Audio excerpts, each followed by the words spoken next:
सकते हैं। हमारे पूर्वज इस स्तर पर आग बनाना नहीं जानते थे। वे बस प्रकृति द्वारा लगाई गई आग का इस्तेमाल कर रहे थे। जब बिजली गिरने से कहीं आग लग जाती तो वे शायद वहां से जलती हुई शाखाओं को इकट्ठा करके अपने ठिकाने पर ले आते।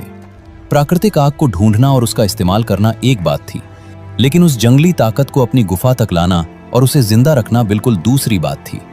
ये इंसान के विकास में अगला और शायद सबसे चुनौतीपूर्ण कदम था। उस पल की कल्पना कीजिए, बिजली से लगी आग बुझ रही है। हमारे पूर्वज जानते हैं कि यह गर्मी और सुरक्षा बस कुछ देर की है। जैसे ही आखिरी अंगारा ठंडा होगा, वे फिर से ठंड और अंधेरे में घिर जाएंगे। तभी समूह के किसी सदस्य के मन में एक हिम्मत भरा ख्याल आता है, क्या हो अगर हम इस गर्म चमकदार चीज का एक टुकड़ा अपने साथ ले जाएं?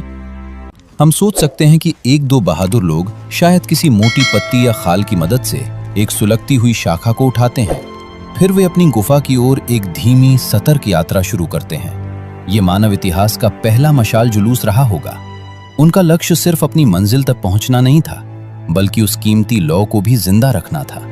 गुफा में पहुंचकर जब उन्होंने उस जलती हुई शाखा से सूखी टहनियों को सुलगाया होगा, तो वो मानवता का पहला नियंत्रित अलाव यानी पहला चूल्हा बन गया होगा।